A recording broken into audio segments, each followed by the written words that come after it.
Hello my dear friends and my dear students, you are most welcome in our YouTube channel Easy Learn Classes।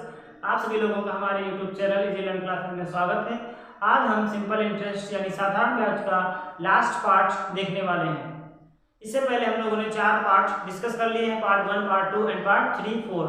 अगर आपने इन पार्टों को नहीं देखा है तो पहले आप पार्ट 1, 2, 3, 4 को डिस्कस कीजिए और देखिए जाकर के, क्योंकि पार्ट 1 में हमने जो भी बेसिक कॉन्सेप्ट होते हैं, बेसिक फॉर्मूले होते हैं सिंपल इंटरेस्ट से रिलेटेड, वो सब हमने पार्ट 1 में डिस्कस किया है। तो सबसे पहले आप पार्ट 1 को देखिए जा करके।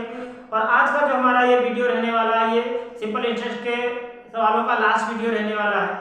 ठीक है, तो चलिए आज स्टार्ट करते हैं अपना वीडियो और देखते हैं हमारा आज का पहला प्रश्न क्या है। तो देखिए पहले प्रश्न में क्या बोला गया है कि कोई धन 15 वर्षों में स्वयं का दोगुना हो जाता है, तो ब्याज की वार्षिक दर ज्ञात कीजिए। कोई धन है यानी कोई धनराशि है जो 15 वर्षों में स्वयं का दोगुना हो जाती है, स्वयं का दोगुना हो जाता है या हो जाती है, तो ब्याज की वार्षिक दर ज्ञात कीजिए। इस प्रश्न को सॉल्व करने के आपके पास कई तरीके हैं। मैं आपको 2 तरीके बताऊंगा। जो भी तरीका आपको सही लगता है, जो भी तरीका आपको अच्छा लगता है, आप उस तरीके से इस प्रश्न को सॉल्व कर सकते हैं। देखिए बोला गया कोई धन 15 वर्षों में स्वयं का 2 गुना हो जाता है, तो ब्याज की वार्षिक दर ज्ञात कीजिए। धन कितना है हमें नहीं पता, रेट कितनी है नहीं पता, सिंपल इंटरेस्ट कितना है नहीं पता, सिर्फ हमें यह पता है कि समय 15 वर्ष है और 2 गुना हो जाता है, बस इतना पता है। तो चलिए पहला तरीका देखिए क्या होता है। पहले तरीके में हम बेसिक से लगाएंगे इसको। माना, देखिए माना मूलधन, मूलधन को हम लोग P से लिखते हैं, P बराबर रुपए X। हमने मान लिया कि हमारा मूलधन यानी यही जो धन है वो कितना है, X रुपए है। तो बोला गया है कि वो 15 वर्षों में स्वयं का दोगुना हो जाता है। ये जो दोगुना हो जाता है ये होगा मिश्र धन। तो यहाँ पे हम लिखेंगे, इसलिए मिश्र धन कितना हमारे पास है, मिश्र धन। मिश्र धन को हम लोग A से लिखते हैं यानी अमाउंट कितना हो जाएगा। तो बोला गया है कि जितना धन है वो 15 वर्षों में दोगुना हो जाता है। तो मान लिया हमने x लिया, हमारा x रुपए है, तो 15 वर्षों बाद कितना हो जाएगा, 2 गुना यानी 2x। तो मिश्र धन कितना हो जाएगा, रुपए 2x। अब हमें अगर रेट निकालनी है तो आपको पता है रेट निकालने के लिए आपको प्रिंसिपल पता होना चाहिए, आपको टाइम पता होना चाहिए और आपको क्या पता होना चाहिए, SI पता होना चाहिए यानी सिंपल इंटरेस्ट। तो चलिए अगर मूलधन हमारे पास x है, निश्चित धन हमारे पास 2x है, तो हम ब्याज निकाल सकते हैं। तो हम लिखेंगे इसलिए साधारण ब्याज, साधारण ब्याज, साधारण ब्याज को हम लोग बोलते हैं SI। अब ये कैसे निकाला जाएगा, तो इसका फॉर्मूला आपको बताया जा चुका है, amount minus principal, amount minus principal यानी मिश्र धन माइनस मूलधन। तो मिश्र धन हमारे पास कितना है 2x और मूलधन कितना है x, तो बचेगा कितना सिर्फ x, तो रुपए कितना है x। ये हो गया हमारा SI। देखिए हमारा साधारण ब्याज निकल के आया x रुपए और हमारे पास मिश्र धन दिया गया है 2x और मूलधन हमने मान लिया है कितना x रुपए। तो अब हमें देखना समय कितना दिया गया है, तो यहाँ लिखेंगे हम तथा समय हमें दे रखा है, कितना दिया गया है समय मतलब t, ये कितना दिया गया है 15 वर्ष। कितना दिया गया है 15 वर्ष। हमें निकालना है rate of interest, rate of interest निकालना है कितनी होगी। तो चलिए देखते हैं कैसे निकालेंगे। तो आपको फॉर्मूला तो पहले से ही पता होगा, रेट ऑफ इंटरेस्ट निकालने का फॉर्मूला क्या होता है, क्योंकि R इज इक्वल टू होता है SI into 100 divide by P into T। ये फॉर्मूला आपको बताया गया था जिस दिन सिंपल इंटरेस्ट स्टार्ट किया गया था। रेट ऑफ इंटरेस्ट निकालने का फॉर्मूला होता है SI into 100 divide by P into T। तो सारी वैल्यूज यहाँ से उठा करके इसमें रख दीजिए, तो बराबर SI कितना है हमारे पास x रुपए, तो ये हो गया x into 100 divide by principal कितना है x रुपए है, तो ये भी x हो गया, इंटू टाइम कितना है 15 वर्ष, तो यहाँ पे हमने रख दिया 15। अब देखिए यहाँ से ये x और ये x कट जाएगा, 5 से काटिए तो 5 20 100 और 5 दिया 15, तो ये आया 20/3 और 20/3 को हम क्या लिख सकते हैं 6 सही 2/3 और ये रेट है तो परसेंटेज, ये आपकी आ गई रेट ऑफ इंटरेस्ट। तो ये तो आपका बेसिक फॉर्मूला है या बेसिक तरीका है, आप ये कह सकते हैं कि जब भी आपको इस प्रकार का सवाल दिखाई देगा तो आप क्या करेंगे, मूलधन मान लेंगे x रुपए, तो मिश्र धन 2 गुना हो जाता है तो हो जाएगा 2x, फिर हम निकालेंगे साधारण ब्याज, तो ये होता है मिश्र धन माइनस मूलधन इस फॉर्मूले से, तो ये निकल के आया x रुपए, समय में दिया गया था 15 वर्ष, निकालना था रेट ऑफ इंटरेस्ट।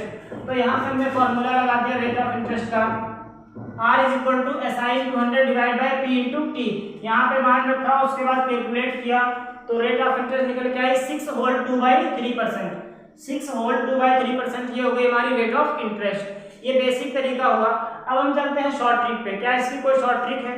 तो चलिए शॉर्ट ट्रिक देख लेते हैं। जब भी आपको ऐसा प्रश्न दिखाई दे कि कोई धन 15 वर्षों में स्वयं का 2 गुना हो जाता है, यहाँ पे आपको समय मिल सकता है अलग हो, और यहाँ पे जो 2 गुना बोला गया हो सकता है 3 गुना लिखा हो, 4 गुना लिखा हो, 5 गुना लिखा हो, तो ये मैटर चेंज हो सकता है, पर इसका जो लगाने का तरीका होगा वो यही होगा। देखिए डायरेक्ट आप लिख सकते हैं R = n-1 divide by T × 100, ये डायरेक्ट रेट ऑफ इंटरेस्ट निकालने का फॉर्मूला होता है। डायरेक्ट रेट ऑफ इंटरेस्ट निकालने का फॉर्मूला होता है, जहां पे n क्या है और t तो आपको पता ही है क्या। n क्या होता है, n का मतलब वो जितने गुना हो रहा है, जितने गुना हो रहा है, तो यहाँ पे लिख सकते हैं जितना गुना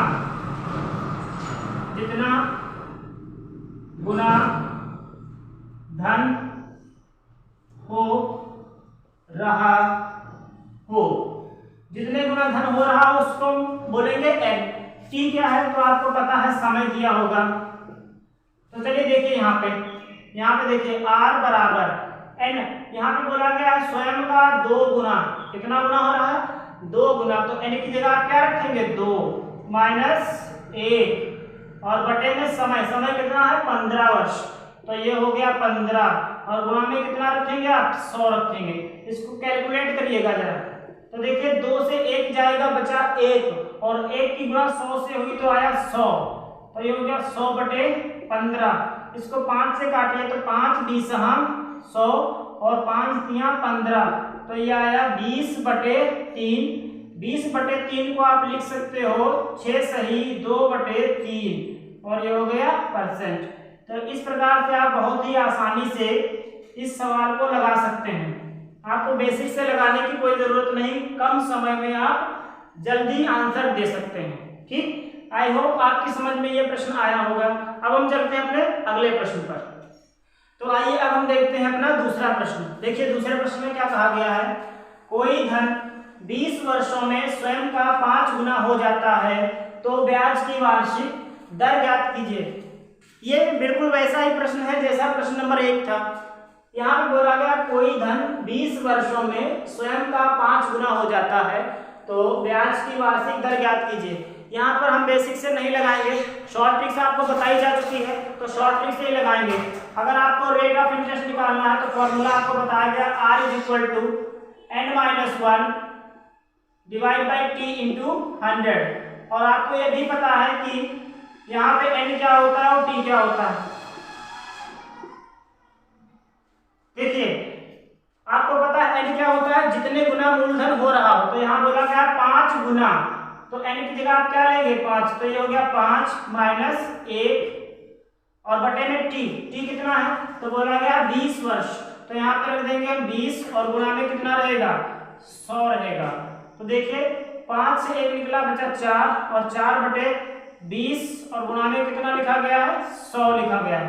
यहाँ पे देखिएगा 20 × 20 और 20 × 5 = 100, और यहाँ पे इसकी जब गुणा कराएंगे तो 4 × 5 = 20, तो ये भी कितना आ गया 20%। तो रेट ऑफ इंटरेस्ट जो निकल के आई है वो कितनी निकल के आई 20%।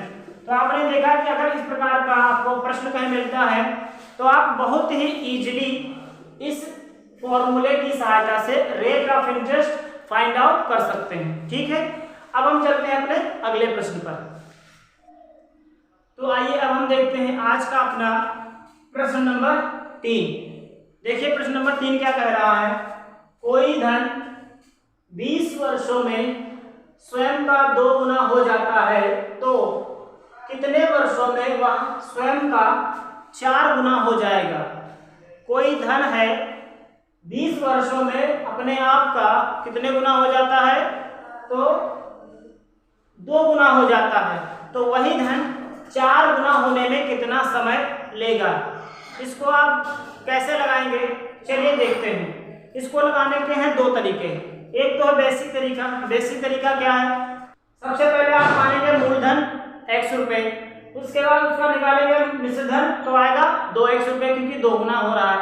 मिश्र धन निकालने के बाद आप निकालेंगे साधारण ब्याज, तो मिश्र धन माइनस मूलधन, वहां से साधारण ब्याज निकालेंगे।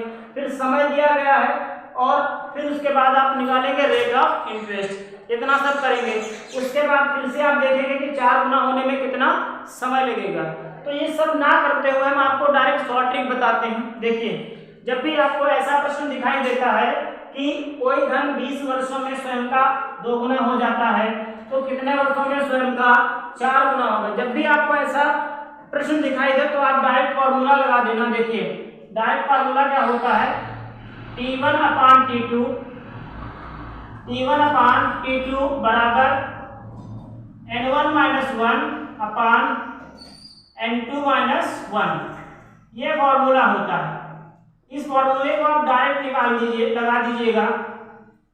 इस फॉर्मूले की सहायता से आप समय तुरंत निकाल लेंगे। अब यहाँ पे देखिए T1 क्या है,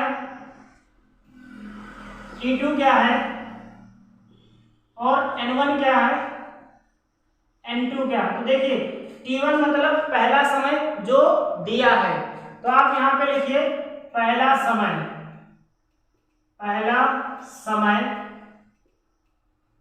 जो गिवन है। गिवन मतलब दिया है, जैसे यहाँ पे बोला गया है कोई धन 20 वर्षों में, तो यहाँ पे समय दिया है 20 वर्ष, तो ये हो गया T1। T2 क्या है, दूसरा समय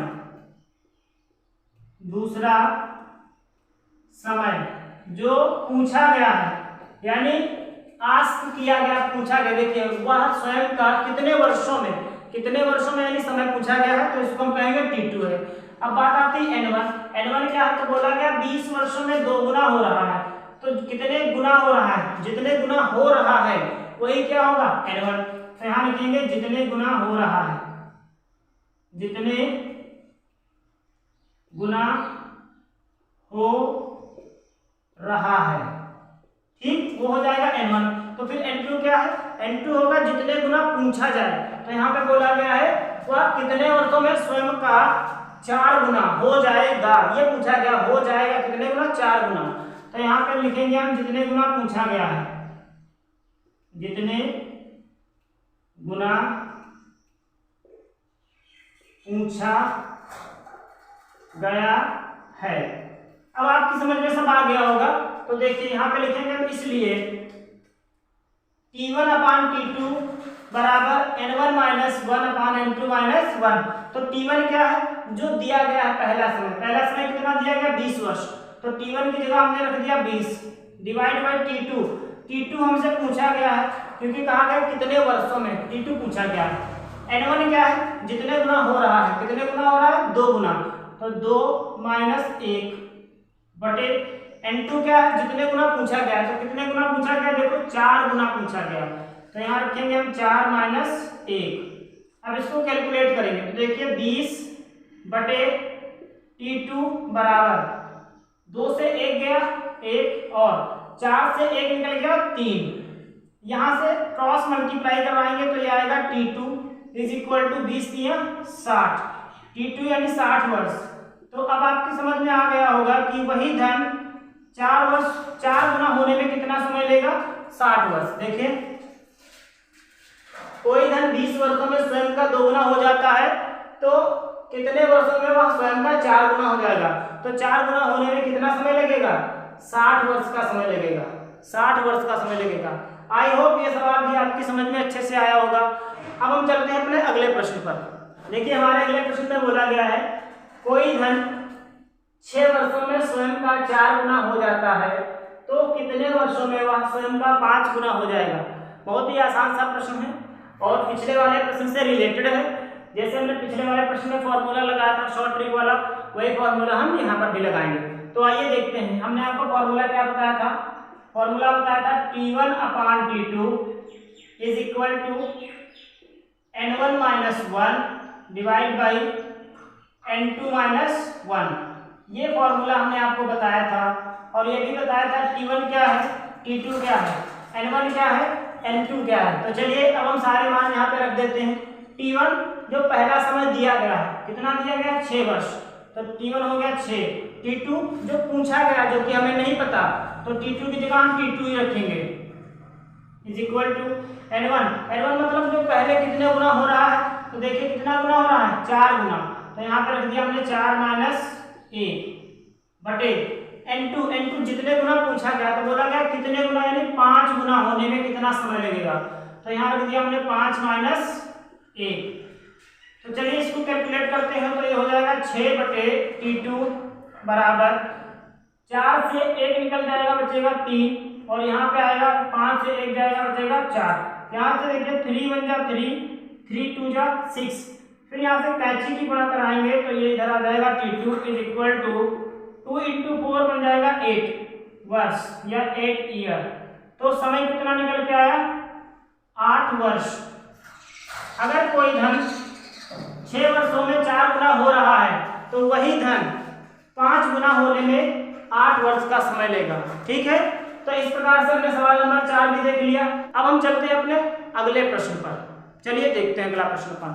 प्रश्न नंबर 5 देखते हैं। प्रश्न नंबर 5 में क्या बोला गया है, रुपए 1500 का 6% वार्षिक ब्याज की दर से 10 वर्ष का साधारण ब्याज उतना है जितना 5% वार्षिक ब्याज की दर से रुपए 3000 का T वर्ष का है। T का मान ज्ञात कीजिए। कहने का मतलब यह है कि जब आप 1500 का 6% वार्षिक ब्याज की दर से 10 वर्ष का ब्याज निकालेंगे, तो जितना आएगा उतना ही ब्याज जब आप 3000 का T वर्ष का 5% की ब्याज से निकालेंगे तो आएगा। यानी दोनों का ब्याज आपस में क्या है, बराबर है। दोनों का ब्याज बराबर है, तो हमें निकालना है कि T का मान कितना है, यानी दूसरे वाला जो मूलधन दिया गया है उसका समय कितना है, ये आपको निकालना है। जब भी ऐसी कंडीशन आती है तब आप सिंपल सा फॉर्मूला लगाएंगे। कौन सा फॉर्मूला होता है, ध्यान से देखिएगा। सिंपल सा फॉर्मूला होता है P1 R1 T1 is equal to P2 R2 और T2। जब भी ऐसा कुछ आए कि इतने का साधारण ब्याज उतना ही है जितना इतने का साधारण ब्याज है, तब आप फॉर्मूला ये वाला लगा सकते हैं। यहाँ पे P1 R1 T1 P2 R2 T2 ये सब क्या चीजें हैं, तो आपको पहले से पता होगा। P1 मतलब पहला वाला प्रिंसिपल, R1 मतलब पहली रेट, और T1 मतलब पहला वाला समय।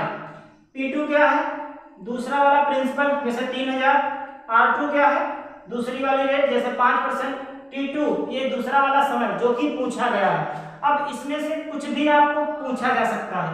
हो सकता है T1 पूछा जाए बाकी डिटेल दी हो, R1 पूछा जाए बाकी डिटेल दी हो, T1 पूछा जाए बाकी डिटेल दी हो। तो इसमें से अगर कोई भी डिटेल पूछी जाती है तो आप फॉर्मूला यही लगाएंगे। यहाँ पे आप देखिए P1 कितना हमारे पास दिया है और T1 कितना है, R1 कितना है। P1 मतलब पहला मूलधन कितना है, रुपए 1500, तो यहाँ पे P1 बराबर हो गया 1500। T1 मतलब पहला समय कितना है, 10 वर्ष, तो ये हो गया 10 ईयर। और R1 मतलब पहली रेट कितनी हमारे पास है, 6%, तो ये हो गया 6%। उसके बाद हम बात करते हैं P2 की, तो P2 कितना है, यानी दूसरा वाला मूलधन या प्रिंसिपल दिया है रुपए 3000, तो ये हो गया 3000। फिर उसके बाद हम करते हैं T2 कितना है, तो देखिए T2 यानी T वर्ष, ये हमारे पास कितना दिया गया T, और यही हमसे पूछा ही गया है, तो हम T2 की जगह क्या रखेंगे, T रखेंगे, T ईयर। उसके बाद हमारे पास आएगा R2 कितना है, तो R2 देखिए यहाँ पे लिखा गया 5%, कितना है 5%, तो यहाँ पे लिखिए 5 6%।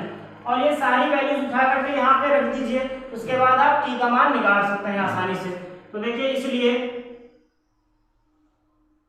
P1 कितना दिखा मैं 1500 इंटू R1 कितना है 6% इंटू T1 कितना है 10 year is equal to P2 कितना है 3000 इंटू R2 कितना है 5% और T2 कितना है, तो T2 हमारे पास सिर्फ T है।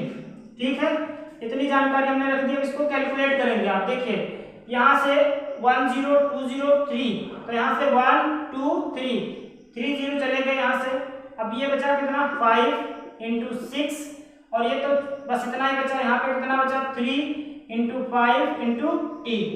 यहाँ से देखिएगा 3 5 जा 15 होता है, 3 5 जा 15 और 15 यहाँ से कैंसिल हो गया, तो 6 इज इक्वल टू कितना है टी। तो टी का मान कितना आ गया, इसलिए आप कह सकते हैं कि T is equal to 6 year. कितना हो गया 6 ईयर। ये हो गया आपका आंसर। जब भी आपको इस तरह का प्रश्न दिखाई देता है तो आप इस तरह से ये वाला फॉर्मूला लगा करके बहुत ही इजीली, बहुत ही कम टाइम में इसको सॉल्व कर सकते हैं। आई होप ये प्रश्न भी आपकी समझ में आया होगा। चलिए अब हम अपने अगले प्रश्न पर चलते हैं। चलिए देखते हैं। तो आइए अब हम देखते हैं अपना अगला प्रश्न। हमारे अगले प्रश्न में देखिए क्या कहा गया है। रुपए 6000 का 6% वार्षिक ब्याज की दर से 8 माह का साधारण ब्याज एंड मिश्रधन ज्ञात कीजिए। यहाँ पे क्या बोला गया है कि 6000 रुपए का 6% वार्षिक ब्याज की दर से 8 माह का साधारण ब्याज तथा मिश्रधन ज्ञात कीजिए। यहाँ पे 8 महीने का हमें साधारण ब्याज और मिश्रधन ज्ञात करना है। तो चलिए देखते हैं कैसे लगाएंगे इस प्रश्न को। तो सबसे पहले आपको क्या करना है, सबसे पहले जो जानकारी यहाँ पे आपको दे रखी है वो नोट कर लेंगे। ठीक है, देखिए क्या क्या दिया गया है आपको। तो यहाँ पे गिवन दैट कौन सी जानकारी आपको दी गई है, देखिएगा बोला गया है प्रिंसिपल यानी P is equal to rupees 6000 and rate of interest दिया गया है 6% और टाइम जो आपको दे रखा है वो दिया है 8 माह। कितना दिया गया है 8 महीने। पर रेट जो दी गई है ये वार्षिक रूप से दी गई है। देखो लिखा है 8% वार्षिक यानी वर्ष के हिसाब से दी गई है और आपसे पूछा गया है महीने के हिसाब से। तो क्या करेंगे, सबसे पहले आप इस समय को वर्ष में बदलेंगे। वर्ष में कैसे बदलते हैं, 8 माह बोला गया है और आपको पता है एक वर्ष में 12 महीने होते हैं। तो अगर इसको वर्ष में बनाना है तो 12 से भाग कर दीजिए। तो इसको हम क्या करेंगे, यहाँ से 8/12 कर देंगे और ये बन जाएगा वर्ष। 8/12 कर दिया। अब ये क्या बन गया वर्ष। इसको हम थोड़ा इजी कर लेते हैं। देखिए 4 दूनी 8 4 तिया 12, तो हम लिखेंगे 2/3 वर्ष। जब भी आपको महीने को वर्ष में बदलना हो तो 12 से भाग कर दीजिएगा। जब भी महीने को वर्ष में बदलना हो तो 12 से भाग कर दीजिएगा। आपको जो समय दिया होगा वो वर्ष में चेंज हो जाएगा। अब देखिए प्रिंसिपल है, रेट है और टाइम भी हमें ईयर में मिल चुका है, सब चीज सही है। तो अब हम निकालते हैं सिंपल इंटरेस्ट। तो यहाँ पे लिखेंगे, इसलिए आपको पहले वाले लेक्चर में बताया गया था यानी पार्ट 1 में बताया गया था सिंपल इंटरेस्ट निकालने का फॉर्मूला PR/T/100। ये वाला फॉर्मूला आपको बताया गया था। तो चलिए यहाँ पे मान रखते हैं P मतलब प्रिंसिपल 6000 इंटू R मतलब रेट 6% इंटू टाइम कितना है, टाइम 8 माह का नहीं लिया जाएगा, जो हमने वर्ष में लिखा है 2/3 ये लिया जाएगा। तो यहाँ पे आएगा 2/3 और डिवाइड बाय कितना 100। तो यहाँ से देखिएगा 1 2 2 0 यहाँ से कट जाएंगे और 2 0 यहाँ से कटेंगे। यहाँ से देखिए क्या बचेगा 3 1 जा 3 3 2 जा 6। तो अब हमारे पास आया कितना, तो 60 इंटू 2 इंटू 2 इतना बचा। ये हमारा SI चल रहा है। तो यहाँ से देखिए इसको कैलकुलेट करिएगा कितना आएगा, 2 दूनी 4 4 6 24। तो ये निकल के आया रुपये 240। ये तो हमारा निकल के आया साधारण ब्याज। साधारण ब्याज आया हमारा 240 रुपये। और हमसे पूछा गया था मिश्रधन भी बताइए। तो तो अब यहाँ पे आप लिख सकते हैं इसलिए मिश्रधन क्या होता है? मिश्रधन होता है प्रिंसिपल प्लस एसआई। प्रिंसिपल यानी मूलधन प्लस ब्याज। मूलधन कितना है? 6000, तो ये हो जाएगा 6000 और प्लस ब्याज कितना आया है? 240 रुपए, तो ये हो गया 240। अब इसको जोड़ दीजिए तो कितना बनेगा? तो ये बन जाएगा रुपए 6240। ये आपका हो गया मिश्रधन। चलते हैं अपने अगले प्रश्न पर, चलिए देखते हैं क्वेश्चन नंबर 7। क्वेश्चन नंबर 7 में देखिए क्या बोला गया है। ₹3500 का 5% वार्षिक ब्याज की दर से 219 दिनों यानी डेज का साधारण ब्याज और मिश्रधन ज्ञात कीजिए। यहाँ पे बोला गया है रुपए 3500 का 5% वार्षिक ब्याज की दर से 219 दिनों का साधारण ब्याज और मिश्रधन ज्ञात कीजिए। यहाँ पे समय जो दिया गया है वो दिनों में दिया गया है और रेट आपकी दी गई है वर्ष के हिसाब से। रेट वार्षिक दी गई है और समय दिया गया है दिनों में। तो क्या करेंगे हम? सबसे पहले जो समय दिया गया उसको वर्ष में चेंज करेंगे। चलिए देखते हैं कैसे लगाएंगे इसको। सबसे पहले आप देख लीजिए आपके पास दिया क्या है। तो आपके पास प्रिंसिपल दे रखा है कितना? रुपए 3500। उसके बाद रेट दे रखी है कितनी? 5%। उसके बाद टाइम आपको दे रखा है 219 दिन। अब आपका काम क्या है कि सबसे पहले जो 219 दिन दिए गए इसको वर्ष में बनाओ। वर्ष में कैसे बनाओगे? आपको पता है एक वर्ष में 365 दिन होते हैं, 365। तो इसको अगर वर्ष बनाना है तो 365 से भाग कर दीजिएगा। तो यहाँ पे लिखिएगा 219 बटे 365। इसको थोड़ा और आसान करिएगा। देखिए इसको 219 को हम लिख सकते हैं 73 गुणे 3। 219 को हम लिख सकते हैं 73 गुणे 3 और 365 को हम लिख सकते हैं 73 गुणे 5। देखिएगा और ये बन चुका है वर्ष में। ये हो गया वर्ष में। देखिए 73 गुणे 3 बराबर 219, 73 गुणे 5 बराबर 365। ऐसा क्यों किया गया? क्योंकि हमें दिखाई दे रहा था यहाँ से 73 और 73 कट रहा है, तो ये बराबर में आया कितना? 3/5 वर्ष। देखिए जो 219 दिन हमें दिए गए थे उसको जब हमने वर्ष में बनाया तो 3/5 वर्ष आया। कैसे बनाया? तो दिन अगर दिए हैं तो उसको 365 से भाग कर दीजिएगा और जो भी आएगा वो वर्ष में आ जाएगा। तो अब हमारे पास प्रिंसिपल है, रेट है और समय भी है। अब हम आसानी से सिंपल इंटरेस्ट काउंट कर सकते हैं या कैलकुलेट कर सकते हैं। तो इसलिए SI is equal to formula होता है PRT/100। फॉर्मूला होता है PRT/100।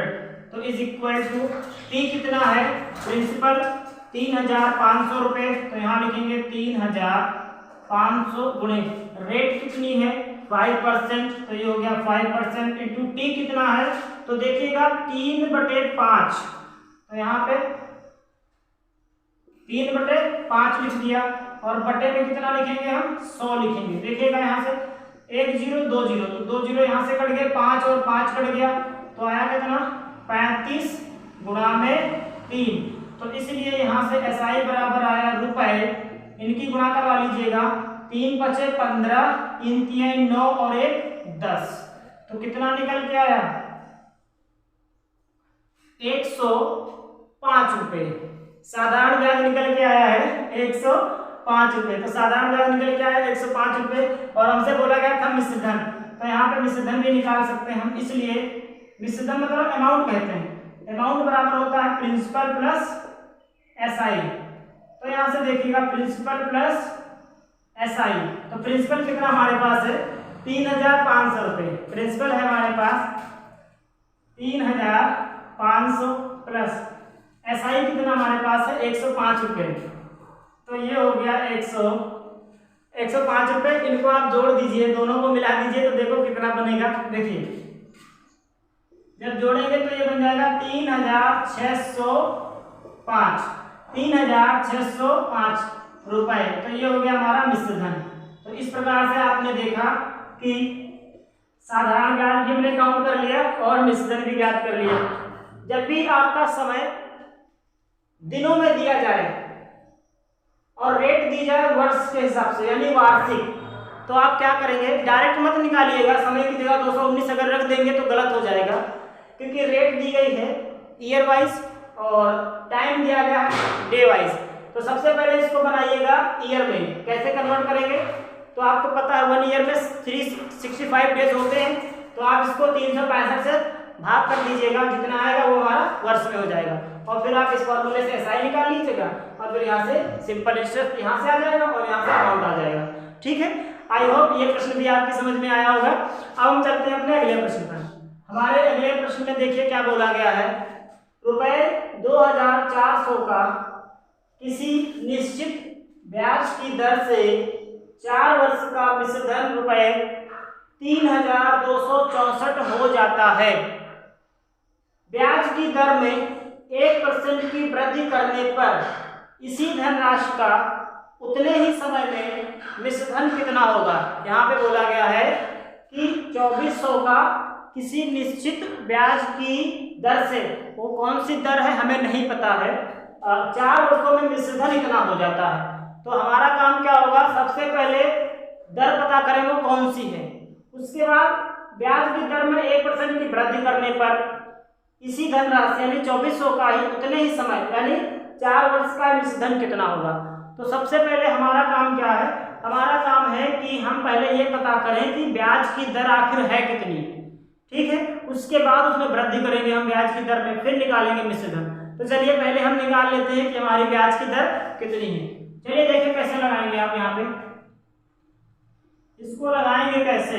तो सबसे पहले आप देखिए क्या दिया गया है, तो प्रिंसिपल दिया गया है रुपए 2400, टाइम दिया गया है आपके पास 4 ईयर का, और मिश्र धन दिया गया है। मिश्र धन मतलब अमाउंट कितना दिया गया है, रुपए 3264। आपसे पूछा गया है रेट ऑफ इंटरेस्ट बता दीजिए। रेट ऑफ इंटरेस्ट पहले ज्ञात करिए। अच्छा, पहले रेट ऑफ इंटरेस्ट हमें ज्ञात करना है। कैसे ज्ञात करेंगे, रेट ऑफ इंटरेस्ट ज्ञात करने के लिए आपको क्या क्या पता होना चाहिए, प्रिंसिपल पता होना चाहिए, समय पता होना चाहिए और साधारण ब्याज पता होना चाहिए। तो प्रिंसिपल है, समय है, पर साधारण ब्याज नहीं है, उसकी जगह पे हमें मिश्र धन दिया है। तो पहले हम निकालेंगे साधारण ब्याज। तो चलिए साधारण ब्याज कैसे निकालते हैं। साधारण ब्याज जब भी आपको निकालना हो तो उसका फॉर्मूला होता है अमाउंट माइनस प्रिंसिपल। ये हम तब फॉर्मूला लगाते हैं जब अमाउंट और प्रिंसिपल दिया हो। अगर अमाउंट प्रिंसिपल नहीं दिया तो साधारण ब्याज निकालने का दूसरा फॉर्मूला होता है। तो चलिए यहाँ से निकालते हैं साधारण ब्याज। तो एसआई बराबर देखिएगा अमाउंट कितना है 3264 माइनस प्रिंसिपल कितना है 2400। जब हम यहाँ से इसको कैलकुलेट करेंगे तो देखिए कितना आएगा रुपए, लास्ट में 64 ही रहेगा, फिर यहाँ पे आ जाएगा 800। तो कितना आया 864 रुपए। ये हमारा निकल के आ गया साधारण ब्याज। अब साधारण ब्याज मिल चुका है हमें, प्रिंसिपल मिल चुका है, टाइम मिल चुका है, तो हम रेट ऑफ इंटरेस्ट निकाल सकते हैं। तो निकालिएगा यहाँ पे, इसलिए देखिए इसलिए रेट ऑफ इंटरेस्ट, तो रेट ऑफ इंटरेस्ट कितनी हो जाएगी, फॉर्मूला क्या होता है SI into 100 divide by P into T। ये फॉर्मूला होता है रेट ऑफ इंटरेस्ट निकालने का। तो इज इक्वल टू SI कितना आया है 864, तो ये हो गया 864 इंटू 100 डिवाइड बाई प्रिंसिपल कितना है 2400, समय कितना है 4 वर्ष। तो यहाँ पे आ जाएगा 2400 और यहाँ पे आ जाएगा 4। देखिए 2 जीरो यहाँ से 2 जीरो यहाँ से कट चुके हैं, इसको 4 से काट दीजिएगा तो 4 एकम 4, 4 दूनी 8, 4 एकम 4, 4 छः 24। तो यहाँ पे आया 216/24। ये रेट ऑफ इंटरेस्ट चल रही।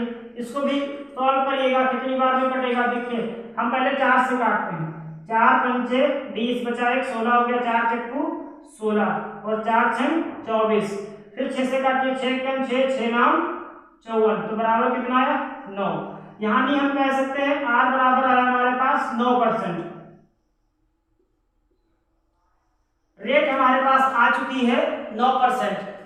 और अब देखिए हमारे सवाल ने क्या कहा था कि ब्याज की दर में 1% की वृद्धि करने पर इसी धनराशि का मतलब 2400 का उतने ही समय मतलब 4 वर्ष में मिश्रधन कितना होगा। तो सबसे पहले हमारा काम था कि रेट पता करना। जब हमने रेट पता की तो रेट निकल के आई 9%। कितनी निकल के आई 9%। अब हम ये वाला जो है पूछा गया उस पर फोकस करेंगे।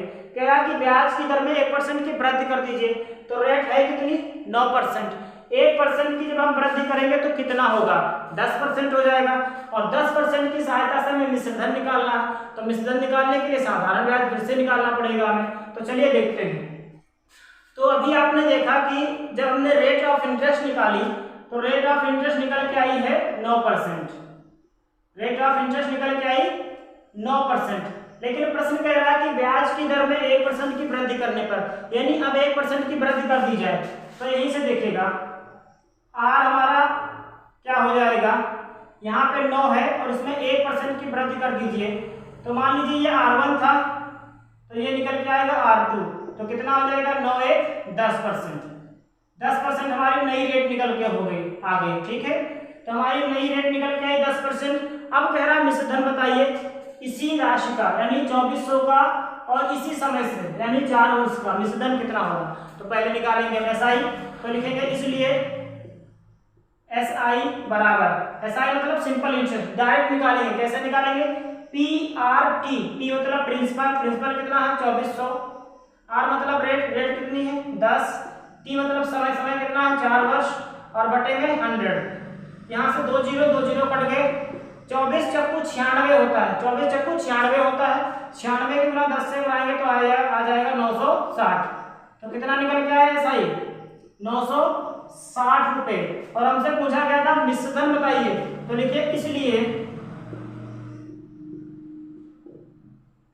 मिश्रधन बराबर होता है मूलधन प्लस ब्याज, और मूलधन हमारा है 2400, तो ये हो गया 2400 और प्लस, और ब्याज कितना है हमारे पास 960 रुपए, तो 960 इसमें जोड़ दीजिए तो कितना बनेगा 9 4 13 और ये कितना बनेगा 3560 रुपए। इस प्रकार से आपने देखा कि सवाल को कैसे सॉल्व करते हैं।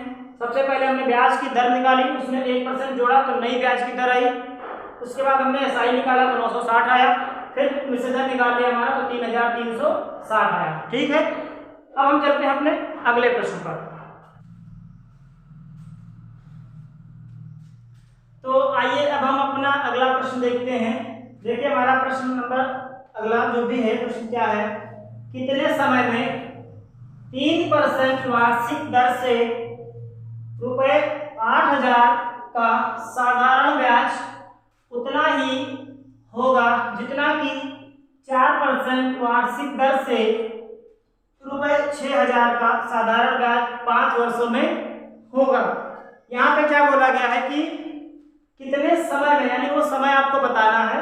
3% वार्षिक दर से 8000 का साधारण ब्याज उतना होगा जितना 4% वार्षिक दर से 6000 का 5 वर्ष का होगा। यानी जब आप 6000 का 5 वर्षों में साधारण ब्याज 4% की दर से निकालेंगे तो जितना आएगा उतना ही ब्याज 3% वार्षिक ब्याज की दर से 8000 का जब कितने वर्षों में निकालें तो आपस में बराबर आए, ये आपको बताना है। इस प्रकार का प्रश्न हम लोग पहले डिस्कस कर चुके हैं। आप लोग वीडियो को बैक करके देखिएगा तो वहां पे इस प्रकार का प्रश्न दिखाई देगा। हमने बताया है कि इस प्रकार का प्रश्न कैसे सॉल्व किया जाता है, तो इसका सॉल्यूशन आप लोग खुद करेंगे और ये आपका हो जाएगा होमवर्क। वीडियो को बैक करिएगा और फिर वहां पे देखिएगा कि इस प्रकार के प्रश्नों को सॉल्यूशन कैसे किया जाता है, फिर उसका आंसर आप हमें कमेंट बॉक्स में करके देंगे।